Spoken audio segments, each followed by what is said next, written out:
정보에 준비됐느냐 예비하라 우리 신랑 예수 오실 때 밝은 등불 손에 들고 대범으로 주를 받겠네. 아멘. 우리 열왕기상 17장 1절로 7절 말씀 이 시간 보도록 하겠습니다. 제가 가지고 있는 성경책으로 구약성경 544면이 있습니다. 열왕기상 17장 1절로 7절까지의 말씀. 우리 한 절씩 교독하고요. 마지막 7절은 합독하겠습니다. 제가 먼저 읽겠습니다. 길르앗에 우거하는 자 중에 디셉 사람 엘리야가 아합에게 말하되 내가 섬기는 이스라엘의 하나님 여호와께서 살아계심을 두고 맹세하노니 내 말이 없으면 수년 동안 비도 이슬도 있지 아니하리라 하니라. 너는 여기서 떠나 동쪽으로 가서 요단 앞 그릿 시내가에 숨고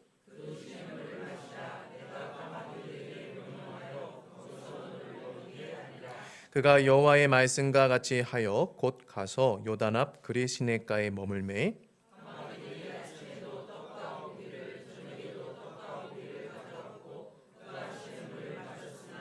땅에 비가 내리지 아니하므로 얼마 후에 그 시내가 마르니라. 아멘. 우리 사업티 사랑과 인사하겠습니다. 사랑하고 사모하는 성도님 반갑습니다.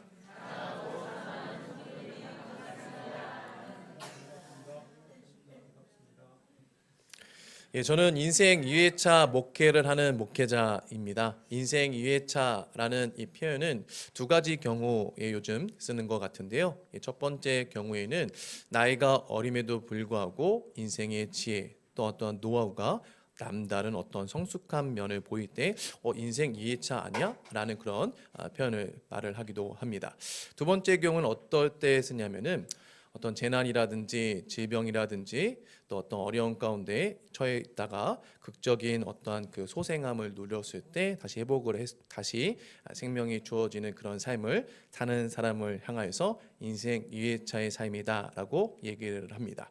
저 같은 경우는 전자가 아니라 후자의 경우에 해당을 합니다.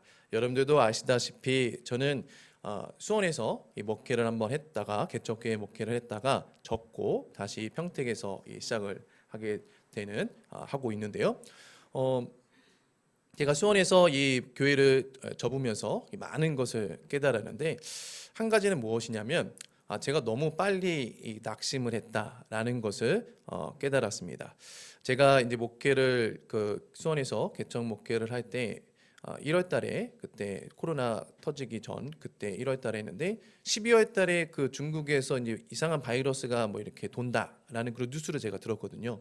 근데 우리나라에 본격적으로 퍼지게 된 때는 제가 개척을 1월 달에 했으면 3월 달에 우리나라에 이제 한두 명씩 이제 생기면서 4월 달에 이제 그 대구의 신천지에서 이제 막 폭발적으로 이제 퍼지면서 이제 일이 발생하게 되었는데 제가 이제 그거를 경험하면서 1년 동안 어떻게 내가 이 코로나 팬데믹을 어떻게 이겨내야 될까 여러 고민과 또 시도 어떤 그런 노력을 1년 동안 여러 가지를 좀 했습니다. 여러 가지를 하다가 이게 안 되니까 처음 당해보는 거잖아요. 그래서 하나님께서 나를 버리셨나? 내가 기도하면서 시작을 했는데 왜 하나님께서 갑자기 왜 내가 꼭 시작할 때 마치 기다렸다는 듯이 그런 느낌 있잖아요. 평소에는 전혀 생각하지 않다가 왜 내가 시작할 때 이 일을 하나님께서는 허용을 하셨을까?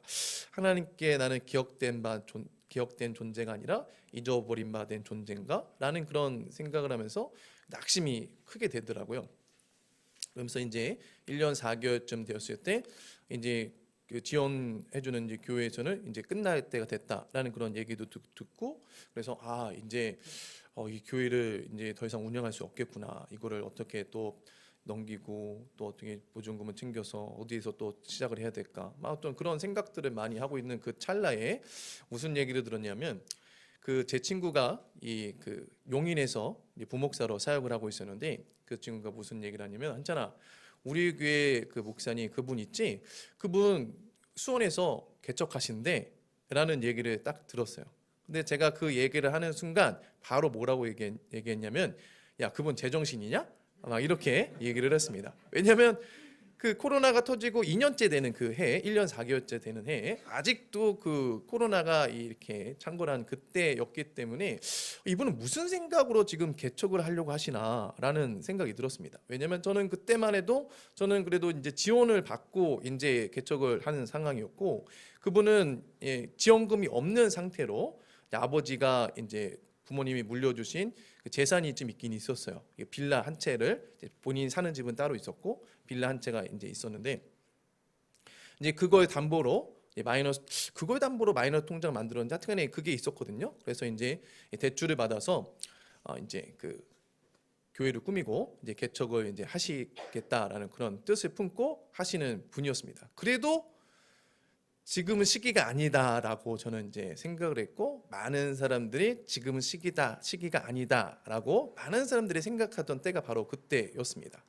근데 그분이 이제 한다고 한 거였어요.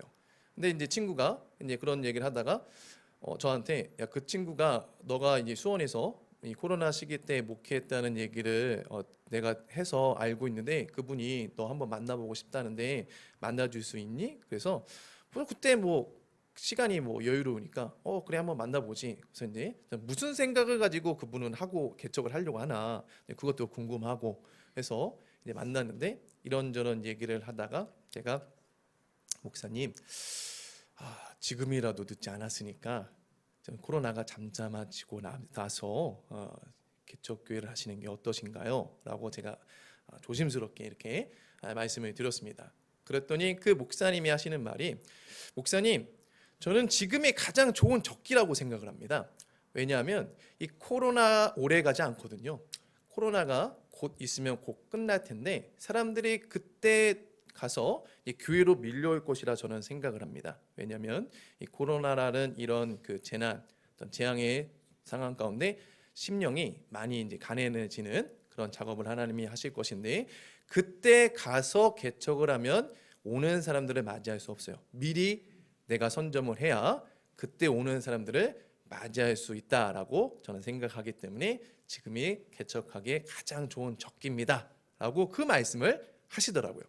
제가 그 얘기를 듣는데 망치라는데 딱 얻어맞는 느낌이 들었습니다. 왜냐하면 그때 당시만 하더라도 한국 교회에 어떤 이야기들이 많이 회자가 됐냐면은, 이 온라인으로 예배를 드리게 허용하는 게, 교회에서 온라인으로 예배를 드리게 허용하는 게 과연 옳으냐, 이게 쟁점이었거든요. 우리나라는 지금 유튜브가 이제 유행이 되면서 이제 온라인으로 예배하는 게 이제 보편화가 되는데, 미국에서는 그 전부터 이 영상 예배에 대한 어떤 논의가 많이 있었거든요. 근데 우리나라는 이 코로나라는 팬데믹으로 인해서 이 수동적으로 이제 어떻게 이걸 우리가 교회가 이거 수용을 해야 되느냐, 계좌이체를 하는 것이 과연 성경적이냐, 헌금도 그렇잖아요. 계좌이체를 하는 게 여러분 지금은 우리가 코로나 때문에 이게 어쩔 수 없이 급변해가지고 이게 지금 수용이 됐는데, 그 전까지만 하더라도 교회에서 헌금을 계좌이체한다? 그거는 뭐 거의 666이었어요. 요한계시록을 말하는 666의 시대가 이제 도래했구나라는 베리침 막 이런 얘기에 버금가는 이제 그런 상황이었는데, 코로나 때문에 이제 그게 막 논의를 해야 되는 시점이 되니까 이걸 어떻게 받아들여야 되느냐. 그리고 기존 목회자분들은 출석률이 이제 바닥이잖아요. 그러니까 이거를 어떻게 다시 회복시켜야 되고 어떻게 이거 다시 끌어올리느냐. 뭐 현장 예배 모임 갖는 거, 또 개인 모임 갖는 거, 교회 이름으로 모임 갖는 거, 막 시청에서 동사무소 통장 막 이렇게 동원해가지고 막 점검하고 다니던 그때였기 때문에 다음 단계를 논의하거나 생각할 여력이 한국 교회가 없었어요. 그래서 대부분의 그 교회에서 목사님들이 설교하는 그 설교 유형의 패턴은 위로와 회복이었습니다. 어떻게 하면 이 위기 가운데 우리 성도들이 다시 회복을 할까, 소망을 다시 가질까, 이런 위주로 하는데, 이분은 그때 무슨 생각을 했냐, 다음 단계를 생각하신 거예요. 그러니까 제가 물론 제 이 아는 범위 내에서 저는 이제 그 당시 한국 교회가 이랬었다라고 얘기하는 거예요. 근데 이분은 다음 단계를 생각해서 진취적인 어떤 그 소망, 어떤 계획, 미래에 대해서 논하고 있고, 그 실제적으로 자기의 삶 가운데 적용해 나가고자 하는, 그것도 그걸 실제로 적용을 했고 또 그걸로 진취적으로 해나가는 걸 보니까 와, 정말 대단한 분이구나라는 그런 생각이 들었습니다. 그래서 제가 그분을 만나고 나서 기도 제목이 하나 생겼는데 무엇이었냐면 하나님, 저에게도 다시 한번 기회를 주십시오. 예, 그 기도 제목이 제가 생겨서 기도하기 시작했습니다. 그분은 저보다 어렸는데 믿음의 그 나이는 굉장히 큰 어떤 그 영적 거장과 같은 어떤 그런 느낌이 한 번의 그 대화를 통해서 느껴졌습니다. 그 목사님이 개척하면서 지은 이름, 그 교회 이름이 뭔지 아십니까? 모르시겠죠, 당연히. 소망을 노래하는 교회입니다. 여러분 멋지지 않습니까? 그리스도인들이 그리스도 안에서 이 부름받은 성도는요, 모두 소망을 노래하는 자들입니다. 언제 소망을 노래할까요? 기쁘고 즐거울 때. 세상은 동일하게 소망을 노래할 수 있어요.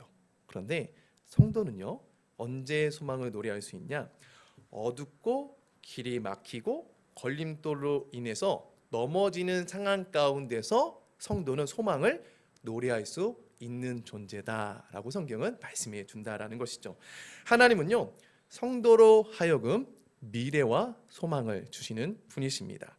아무리 시대가 암울하고 제약이 관영하고 악이 창궐한다 할지라도요, 살아계신 하나님은요, 그 시대에도요 한 줄기 빛을 비추셔서 당신의 백성들로 하여금 그 빛을 보고 다시 소망을 회복하게 하시는 분이 바로 우리의 하나님이시다라고 성경은 말씀해주고 있는 것이죠.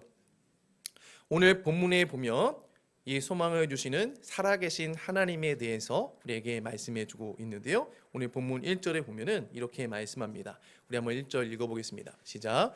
길라앗에 우거하는 자 중에 디셋 사람 엘리야가 아합에게 말하되 내가 섬기는 이스라엘의 하나님 여호와께서 살아계심을 두고 맹세하노니 내 말이 없으면 수년 동안 비도 이슬도 있지 아니하리라 하니라. 아멘. 자, 우리가 지난 주일에 살펴보았지만 오늘 본문의 배경이 되는 그 아합의 시대, 북이스라엘의 그 시대는 하나님이 살아계신 분입니다라고 증명하는 그 성도를 의도적으로 하나님은 죽으신 분이야, 그분의 말씀은 이 시대 가운데 적용이 되지 않아라고 의도적으로 성도로 하여금 그것을 죽이게 만드는 시대가 아합의 시대였다. 그리고 북이스라엘 왕들이었다라고 우리가 지난 주일에 살펴보았습니다. 이 아합의 시대는 하나님이 없어도 얼마든지 자기의 욕망과 자기의 성공과 자기의 기쁨과 자기의 소원을 이룰 수 있는 시대다라고 가르치는 시대가 바로 아합의 시대였던 것이죠. 하나님을 절대로 신앙하지 않고 하나님 없이도 능히 우리가 우리 인간의 힘과 인간의 능력으로 잘 살 수 있는 시대가 바로 아합의 시대였다라고 볼 수가 있는 것입니다. 그런데 오늘 본문 1절에 보면 그 영적으로 굉장히 어두운, 하나님을 신앙하지도 않고 하나님을 예배하지도 않고 오히려 하나님을 신앙하고자 하는 자로 하여금 하나님을 죽이게 만드는 그 영적으로 어두운 시대에 하나님께서 아합에게 누구를 보내셨다라고 말씀해 주고 있습니까? 길라앗에 우거하는 자 중에 디셉 사람 엘리야를 보내셨다라고 말씀해 줍니다. 여러분들이 알고 있는 선지자들이 아마 여럿 있겠지만 그 중에서 가장 유명하고 위대하고 능력이 많은 선지자 한 명을 꼽으라면 구약 성경에서 엘리야를 꼽을 수가 있습니다. 우리가 이제 차차 엘리야에 대해서 한번 살펴볼 텐데요. 엘리야는 그 정도로 하나님께서 귀하게 쓰임받은 인물인데 그 귀하게 쓰임받은 인물을 하나님께서 어느 시대에 보내셨다고요? 영적으로 굉장히 혼탁하고 암울한 그 어두운 시대에 하나님께서 엘리야를 아합 시대에 보내셨다라고 성경은 말씀해주고 있습니다. 선지자는 누구냐? 제약의 길을 걷는 자들을 옳은 길로 이끌고자 하는 하나님의 본심을 드러내는 자가 바로 선지자입니다. 이 선지자를 보냈다라는 것은 하나님께서 그 아합의 시대를 포기하지 않았다라는 것을 보여줍니다. 아합의 시대가 아무리 영적으로 어둡고 암울한 악을 행하는 시대라 할지라도 하나님은 그 백성들, 그 시대의 사람들을 그냥 내버려 두시고 방관하시는 것이 아니라 선지자를 보내셔서 내가 너희를 기억하고 있고 내가 그 시대를 놓지 않고 있고 내가 그 시대를 다시 반드시 내 백성의 시대로 나의 시대로 빛의 시대로 다시 만들 거야 라는 그 하나님의 강력한 의지와 본심을 드러내는 존재가 바로 선지자였다라는 것이죠. 하나님께서 그 시대에 엘리야라는 선지자를 보내셨습니다. 이 하나님의 본심에 대해서요, 베드로후서 3장 9절은요 우리에게 이렇게 말씀해 줍니다. 우리 한번 읽어볼까요? 시작. 오직 주께서는 너희를 대하여 오래 참으사 아무도 멸망하지 아니하고 다 회개하기에 이르기를 원하시느니라. 하나님의 본심은 무엇입니까? 오래 참으사 아무도 멸망하지 않기를 원하시는 것이 하나님의 마음입니다. 너의 그 상황 가운데, 낙심과 절망 가운데, 영적으로 그 어두운 상황 가운데 나는 너가 넘어지기를 원치 않아. 나는 너가 좌절하지를 원치 않아. 나는 너가 다시 일어나기를 원해. 다시 회복하기를 원해 라는 것이 바로 하나님의 본심임을 성경 우리에게 말씀해주고 있는 것이죠. 여러분, 혹시 여러분들의 지금 상황이 내 상황이 지금 어둠 속으로 빨려 들어가는 것 같고 소망이 없는 것 같고 하나님이 나를 기억하시지 않는 것 같아. 나는 하나님께 잊어버린 바 된 존재 같아 라는 그런 마음이 또한 그런 생각이 드시는 분 계십니까? 그렇지 않습니다. 하나님은 기억하고 계십니다. 하나님을 믿으시기를 바랍니다. 하나님을 신뢰하면요 어두운 가운데 빛을 보게 되고 절망과 낙심 가운데 소망을 노래할 수 있게 됩니다. 주님 안에서 언제나 소망은 있습니다. 우리는 알지 못하지만 최악의 상황은 최선의 상황을 만드는 하나님의 공식임을 성경 우리에게 말씀해 줍니다. 엘리야를 통해 주님이 우리에게 들려주시는 그 음성은 무엇입니까? 이스라엘의 하나님 여호와께서 살아계신 분이다라는 것이죠. 우리가 믿는 분은 여호와 하나님이십니다. 그분은 살아계신 분이시죠. 죽은 우상과 같이 어떤 영향력도 행사하지 못하는 존재가 아니라 지금도 여호와 하나님은 자기 백성을 굽어 살펴보시는 분이시죠. 여호와 하나님이 살아계시다라는 것은 성경에 게시된 그분의 전능하심도 지금 우리에게 유효하다라는 것을 말해주고 있습니다. 많은 사람들이 스마트폰을 사용하는데 스마트폰 같이 사용하는 사람은 많지 않습니다. 왜냐하면 새로운 것보다 자신이 늘 사용하는 전화, 카톡 문자, 많이 하면 은행 계좌이체, 또 검색, 또 자주 보는 건 유튜브. 요거에서 벗어나지가 않죠. 스마트폰의 용도가 우리에게는 그렇게 다양하진 않습니다. 그런데 스마트폰을 잘 사용하는 사람은요, 스마트폰을 정말 다재다능하게 이 스마트폰이 자기의 할 일도 시시각각 자기에 알려주고요. 체중이라든지 그런 어떤 다이어트라든지 그 일정도 다 스마트폰이 또 알려주고 되게 정말 다양하게 이 스마트폰을 사용합니다. 이 스마트폰을 다양하게 사용하는 사람과 단순히 그냥 2G 핸드폰을 쓰는 것 같이 쓰는 사람과의 그 차이는 무엇일까요? 얼마만큼 스마트폰을 잘 이해하고 스마트폰에 대한 그 지식이 있느냐의 여부에 달려 있다라고 할 수 있습니다. 경솔한 비유 같지만 여호와 하나님도 마찬가지다라고 할 수 있죠. 우리가 여호와 하나님을 힘써 알아야 하는 이유가 바로 여기에 있습니다. 여호와 하나님을 알지 못하면요, 영원하시고 그 광대하신 하나님의 능력을 우리는 제한적으로만 경험하게 되고 제한적으로만 기대하게 된다는 것이죠. 여호와 하나님은요, 온 우주를 지금도 이 당신의 뜻대로 운행하고 계시고 또한 당신의 뜻 가운데 지도자를 세우기도 하시고 폐하기도 하시는, 대통령이 세워지는 것, 왕이 세워지는 것, 그것이 마치 우리의 투표로 의해서 결정되는 것 같지만 성경은요, 하나님의 뜻 가운데 세워지는 것이다 라고 성경 우리에게 말씀해주고 있다라는 것이죠. 내 경험과 지식의 한계에 그 하나님을 가둘 수가 없습니다. 하나님은 시간과 공간과 또 시간과 또 경험에 가둘 수 있는 분이 아닌 것이죠. 하나님은 어제나 오늘이나 영원토록 존재하시는 분이시고 모든 만물이 그분으로부터 말미암았고 그분으로 말미암아 존재하고 그분에게로 존재하는 처음과 끝이 되시는 분이 바로 우리의 하나님이시다라고 성경은 우리에게 가르쳐 줍니다. 그래서 우리에게 이 암울한 현실과 막막한 상황과 이 낙심의 사건들의 문제를 해결하는 것이 우리 현대인의 신앙인에게 시급한 것이 아닙니다. 현대인의 신앙인에게 시급한 것은 무엇이냐? 이 문자적으로 기록된 문자에만 국한된 하나님을 믿느냐, 아니면 이 문자를 통해서 우리의 삶 가운데 개입하시고 간섭하시고 우리의 삶 가운데 우리의 인생을 이끌어가기를 원하시는, 또한 나에게 당신의 그 뜻과 소원을 두고 우리의 발걸음을 인도하고 계시는 그 살아계신 하나님을 내가 정말 믿고 있느냐, 이것이 현대인에게 있어서 가장 시급하게 회복해야 할 믿음이다라고 볼 수가 있는 것이죠.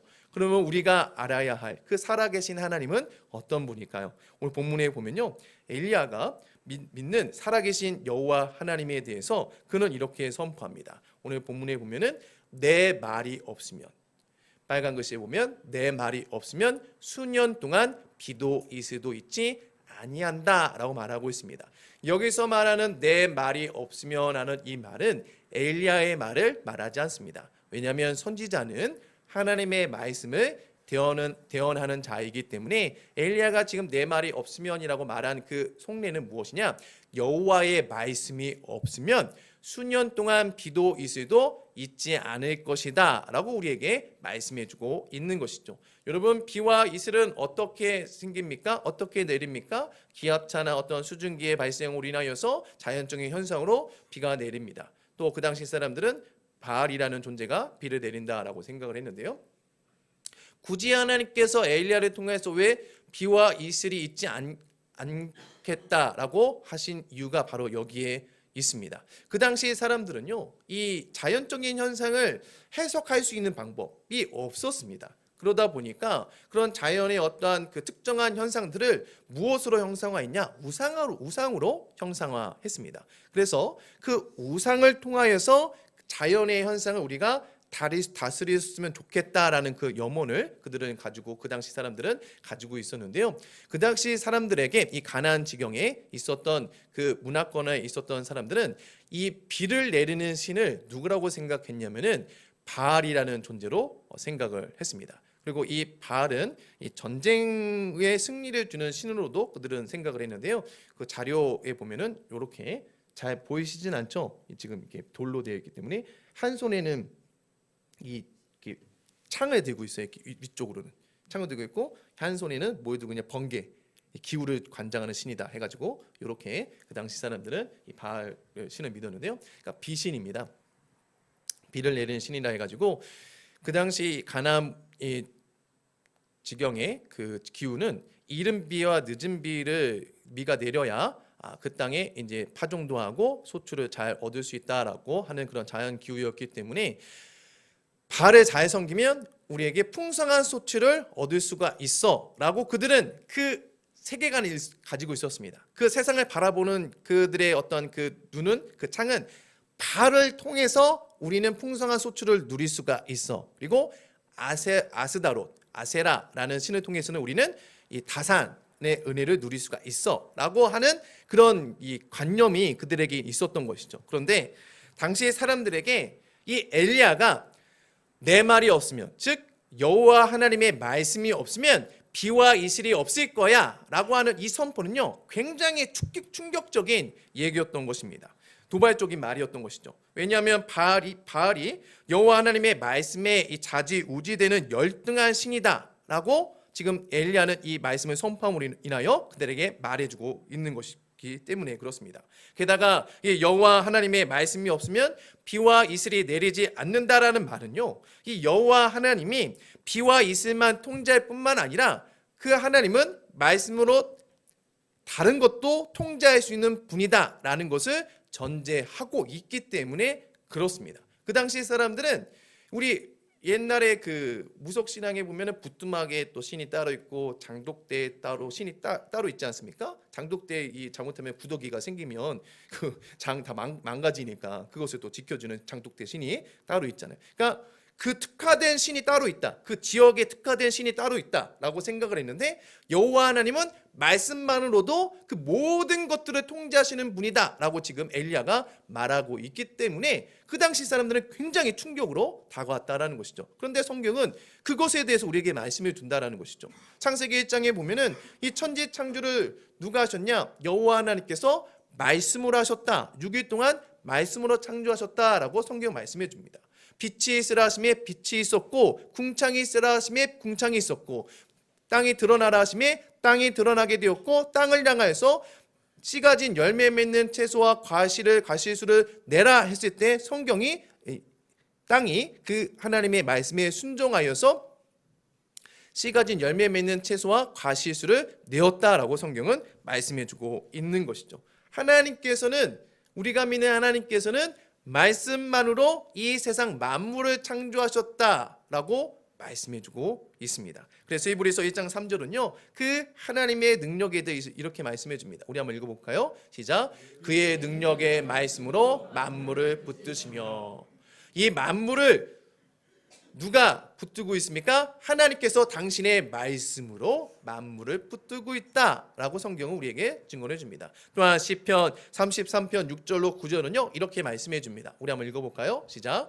여호와의 말씀으로 하늘이 지음이 되었으며 그 만상을 그의 입균으로 이뤘도다. 그가 바닷물을 모아 무더기같이 쌓으시며 깊은 물을 곳간에 두시도다. 온 땅은 여호와를 두려워하며 세상의 모든 거민들은 그를 경외할지어다. 그가 말씀하심에 이루어졌으며 명령하심에 경고히 섰도다. 아멘.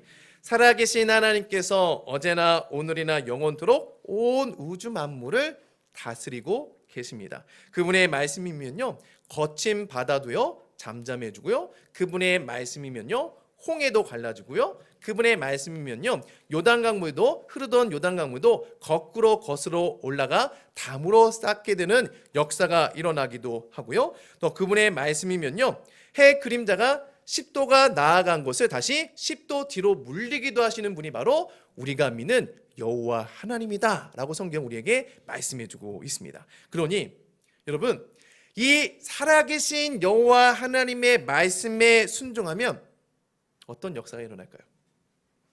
그분의 말씀이 만물을 통차고 지금 붙잡고 있고 그분의 말씀이면 그 모든 역사가 일어나는데 그러면 그분이 계시하신 그 기록된 하나님의 말씀에 우리가 순종하면 어떤 역사가 일어날까요? 아합에게 하나님의 말씀을 선포한 엘리야에게 다시 하나님의 말씀이 임하는데요. 오늘 본문 2절과 4절 말씀입니다. 우리 한번 읽어보겠습니다. 시작. 여호와의 말씀이 엘리야에게 임하여 이르시되 너는 여기서 떠나 동쪽으로 가서 요단 앞 그리 시내가에 숨고 그 시냇물을 마시라. 내가 까마귀들에게 명령하여 거기서 너를 먹이게 하리라.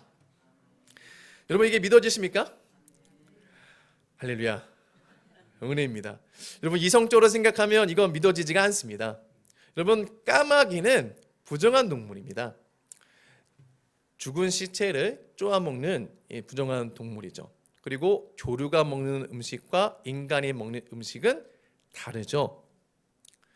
그리고 여기서 또 그릿 시냇가에 숨으라라고 하나님께서 말씀해 주시는데 이 그릿 시냇가라는 말의 의미는 이 골짜기에 있는 시내를 의미합니다. 이 골짜기에 있는 시내는요 비가 내렸을 때 형성되어지는 시내입니다. 그럼 비가 내리지 않으면 여기 물이 없는 거예요.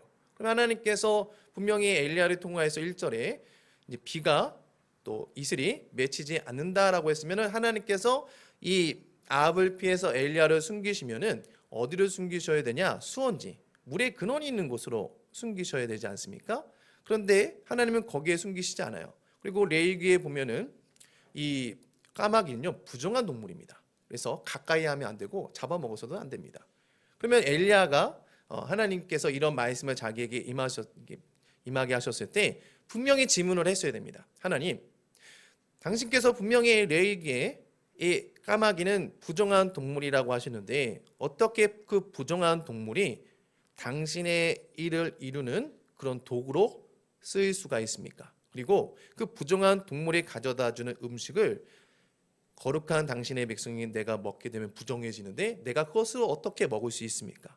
그리고 저를 그리 시냇가에 숨기신다고 했는데 물의 근원에 나를 데려다 주셔야 되지 않습니까? 이제 곧 가뭄이 시작될 텐데 그러면 내가 어떻게 먹고 삽니까? 라고 엘리야는 하나님께 질문을 했어야 됩니다. 그것이 바른 반응이고 일반적인 이성을 가지고 있는 자의 반응인 것이죠.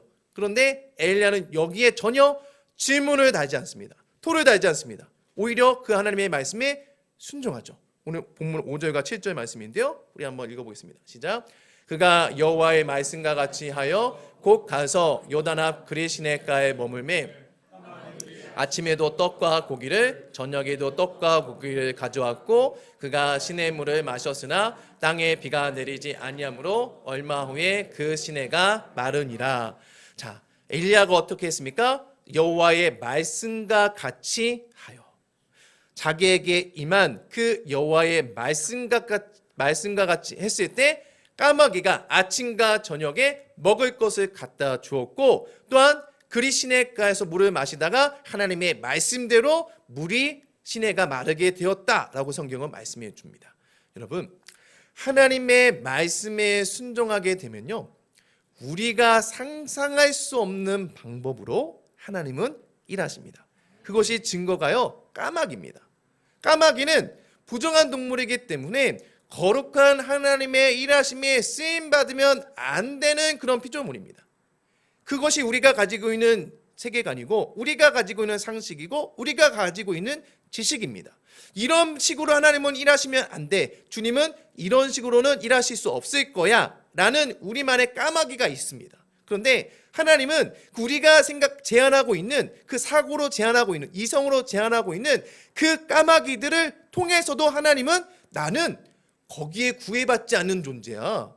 나는 너가 상상할 수 없는 방법으로 성경에 게시된 그 홍해가 가르는 사건과 요단강에 가르는 그 사건에 국한되어 있는 하나님이 아니라 그 방법 외에도 기상천외한 방법으로 나는 일할 수 있는 까마귀를 통해서도 일할 수 있는 전능하신 분이야 라는 것을 우리에게 말씀해주고 있다라는 것입니다.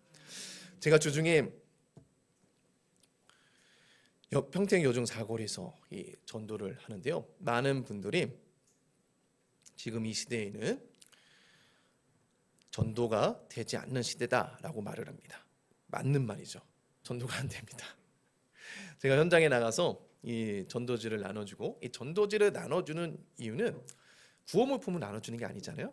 그러니까 요걸 가지고 어떻게 하면 이 사람과 접촉점을 가질까, 어떻게 하면 말을 섞을까, 어떻게 하면 인사를 했을 때 생소하지 않게 다가갈 수 있을까. 이제 그것 때문에 이제 그걸 주는데, 이제 그걸 주면서 한마디 합니다. 예수님 믿으세요 라고 이게 한마디 하거든요. 그때 뒤도 돌아보지 않고 가는 사람이 있어요. 그러면 이제 그 사람들한테 더 이상 말을 못해요. 근데 줄 때 제가 이제 말을 하게 되면은 차 소리 때문에 들리지 않을 수도 있고 다른 거 하기 때문에 못 듣는 분들도 있는데, 받았을 때 보는 분들이 있거든요. 그러니까 뭔가 관심이 있다는 표현이잖아요. 그럼 제가 이제 그 다음 말을 합니다. 오늘 날씨가 많이 춥죠? 그러면 이제 그분도 이제 모르는 반응이 있을 거 아니에요?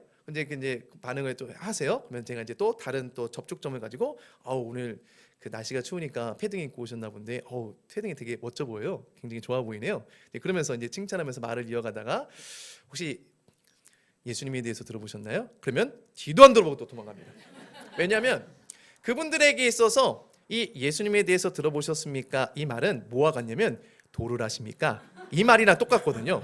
그러니까 그 사람들은 이게 지금 남녀 호랑개교인지 통일교인지 이게 구분이 안 가요. 우리들도 지금 구분이, 여러분들 신앙생활 뭐 어느 정도 하신 분들은 아마 이거 구분 못 하시잖아요. 그러니까 그분들은 이게 신천지인지 남녀 호랑개교든지 도를 하십니까라는 구분이 아니라 똑같이 그냥 도를 하십니까? 종교에 대해서 종교인인 거예요. 종교인. 그러니까 이 현장에 나가서 전도하다 보면은 이 노방 전도가 과연 지금 이 시대 가운데 실효성이 있나? 이 관계 전도를 해야 되는데 그렇다고 내가 여기서 지금 누구를 관계를 계속 맺을까? 이 목사라는 그 신분이 뭐 하시는 분인가요? 목사인데요. 그러면은 한번 이제 적고 들어가거든요. 그러니까 이게 벽이 일단 생겨요. 목사라는 그 직분 자체가. 목사가 하는 얘기가 뭐겠어요? 예수 믿으세요 이거밖에 더 있겠어요? 그러니까 사람들하고 접하고 또 이 교제를 할 때 약간 지금 벽이 좀 생기는데, 그래서 노방전을 계속 나가야 되나? 그런 좀 의문점이 들고 그런 생각이 드는 경우가 굉장히 많아요. 그런데도 이제 꾸역꾸역 저는 이제 주중에 이제 나가는 이유는 그런 생각이 들 때마다 너희는 온천에 다니며 만민에게 복음을 전파하라. 이 말씀이 생각나지 않으면 좋은데 그런 생각이 들 때마다 그 말씀이 생각이 나는 거예요. 그래서 주님께서 나에게 주시는 온천하는 평택 여중 사거리 그리고 합정동 신평동이다. 나는 그냥 여기만 담당해야 되겠다. 그냥 그런 믿음을 가지고 나갑니다. 그런데 그런 믿음이 없이 그런 나갈 때 하나님께서 어떤 거를 경험하게 하시냐면은 제가 한동안 이 합정초등학교에서 아침에 아이들 등교할 때 전도를 한 적이 있는데 그때 어느 학부모가 종이 가방을 하나 이렇게 주시는데 보니까 비타오백 한 박스 들어있고 여기 하얀 봉투가 하나 있는 거예요. 그래서 제가 그 어머니께 물었습니다. 어머니 이게 뭔가요? 당연히 제가 이 뭔가요라고 물은 거는 비타오백을 물어본 게 아니라 이 봉투가 뭔가요? 이제 물어본 거죠. 뭔가요? 그랬더니 목사님 고생하시는데 식사나 한번 하세요. 그래서 이제 거기다 돈을 넣어서 주시더라고요. 또 한 번은 이게 전도지를 나눠줬는데 그분이 이제 받고 가셨어요. 네, 가셨는데 좀 이따 다시 오시더라고요. 그래서 저는 좀 요즘에 그 묻지 마 이제 폭행도 있고 기분이 나쁘셨나 하고 약간 긴장이 됐어요. 이분이 왜 오셨나? 그래서 이제 딱 긴장한 상태로 딱 있는데 주머니에서 유니베라 음료수를 이렇게 꺼내더라고요. 유니베라 여기 스탠다드 차일드 은행 옆에 있잖아요. 근데 그분이 사장님인 것 같아요. 근데 그 뒤를 못 봤어요. 그 주시면서 수고하시네요. 이걸 먹고 힘내세요. 그러면서 또 주고 가시고 또 어떤 분은 이 내가 도와드려야 할 것 같은 그 노인분인데 이분이 갑자기 자기가 요구르트를 산 걸 하나 꺼내서 까서 저한테 주시면서 고생 많다고 이거 먹고 힘내라고 주시는 거예요. 내가 그렇게 불쌍하게 내가 하고 나간다. 나 깔끔하게 웃으면서 나는 이제 지금 전도를 했는데 왜 이분이 나한테 이걸 주지? 근데 또 한 번은 그 스탠다드 차일드 그 제일은행 거기 보면은 그 노상에서 이렇게 야채를 파시는 분이 있거든요. 근데 그분들이 이제 날씨가 추우니까 보온병에다가 이제 커피를 이제 타오세요. 근데 그게 보온병이 이제 크지가 않게 무거운 것도 들고 다닐 수 없으니까 딱 한 2명 먹을 분 정도. 근데 거기에 그 좀 그냥 맛이 잘 나오시는 분 어르신들이 있어요. 근데 그분이 저를 보시더니 저에게 종이컵에다 그 커피를 한가득 따라서 주시는 거예요. 먹고 힘내시라고 주시더라고요. 또 한 분은 전도하고 있는데 저 주머니에 누가 봉투를 하나 또 갑자기 넣고 가시더라고요. 이거 뭐냐고 했더니 몇 번 봤어요 그분은. 근데 여기 합정동에 있는 어떤 감리교 권사님이신데 혹시 식사를 한번 하세요. 와서 주고 가시더라고요. 큰 기적이 아니죠. 여러분 큰 기적이 아니에요. 그런데 제가 다른 어떤 기적의 요소도 여러분들에게 또 말씀드릴 수 있는데 제가 이 말씀을 하는 이유는 뭐냐면은 전도의 결과를 우리는 많이 기대를 하고 저도 기대를 합니다. 그런데 전도의 결과는 없지만 하나님이 이것을 기뻐하시는구나 라는 것을 저는 이런 것들을 통해서 경험케 하신다, 말씀하신다라고 저는 생각을 합니다. 여러분 살아계신 하나님을 우리가 마치 그분이 구름을 타고 번개를 들고 막 전능적으로 막 임하시고 막 내 통장에 갑자기 1억이 막 10억이 막 꽂히는 것이 막 살아계신 하나님을 경험하고 막 이런 식으로 우리가 많이 생각할 수가 있는데 살아계신 하나님을 경험하는 것은 그렇게 멀지가 않아요. 가까이 있어요. 하나님은 살아계신 하나님은 내가 그 말씀에 그냥 한 말씀 한 말씀 그냥 이게 정말 될까? 라는 그런 의문점이 드는 상황 속에서도 그냥 꾸역꾸역 그 말씀을 붙잡고 그냥 한 걸음 한 걸음 나아갈 때 하나님께서 간간히 이런 것들을 통해서 내가 다 보고 있다? 라는 것을 그냥 경험케 하시는 거예요. 마치 CCTV를 통해서 내가 너 감시하고 있으니까 똑바로 해? 이게 아니라 내가 너 기억하고 있어. 그리고 내가 너 보고 있고 너의 그 힘듦과 어려움과 그 마음의 이 어려움을 상황을 내가 다 이해하고 있고 알고 있고 공감하고 있어. 그러니까 너가 그냥 믿음의 발걸음을 한 걸음씩 갔으면 좋겠어.